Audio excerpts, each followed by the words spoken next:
everybody's talking about in every sector and every part of the world right now. So why is that? Why has it become so popular?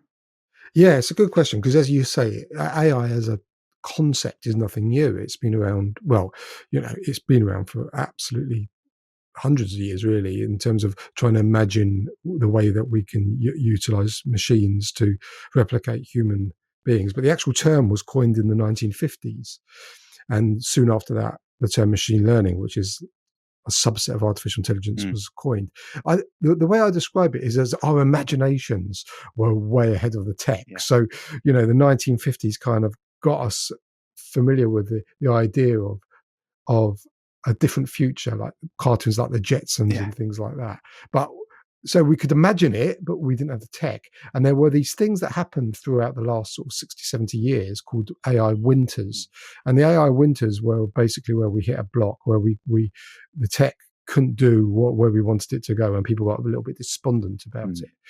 So I think what happened, the big change, has actually been the rise of generative AI, and what people will be familiar with is ChatGPT.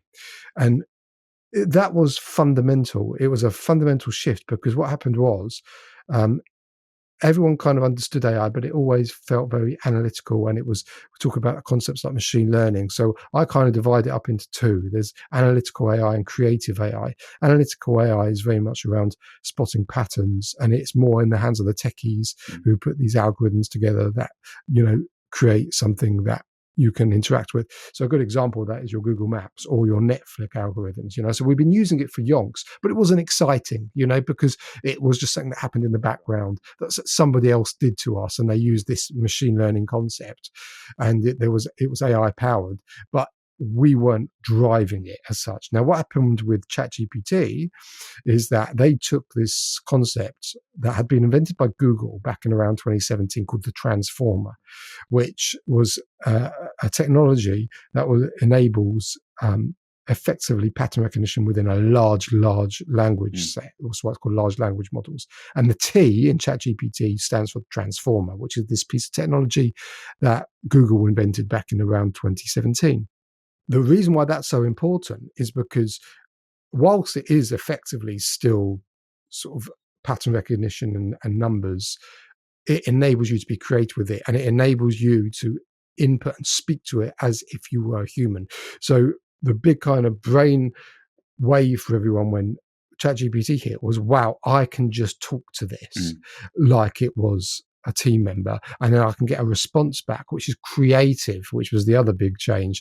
It wasn't just pattern recognition, it could actually produce things, whether that was drafts of reports, whether it was emails, that's a lot of people's sort of instruction to it, or whether now it's music or video or what have you. It's actually being creative.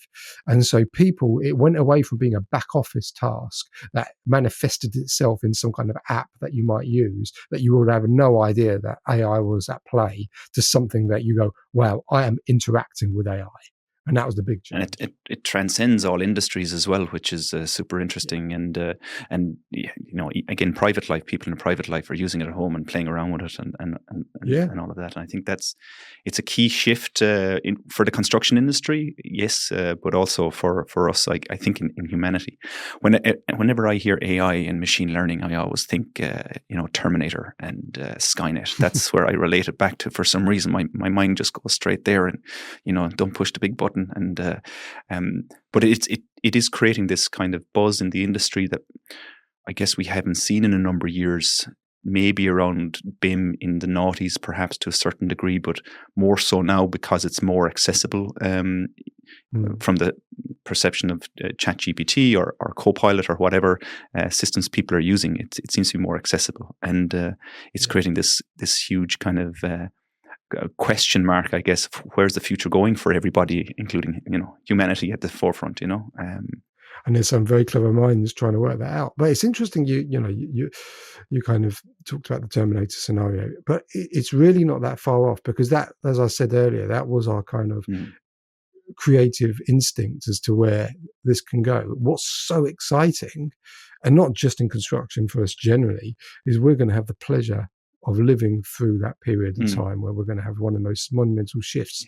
And you can relate it back to, can you imagine what it would have been like back in the kind of feudal system when you a bunch of farmers and they first saw the tractor, and they would have thought, what the hell is this thing, and what is this going to do to my career? It's not replacing my horse, It took away some of the grunt work, and those people went on to do different jobs. But it was a monumental shift to a feudal system to a kind of more industrial system. And now we're going to move from this industrial system to this much more kind of tech-driven system.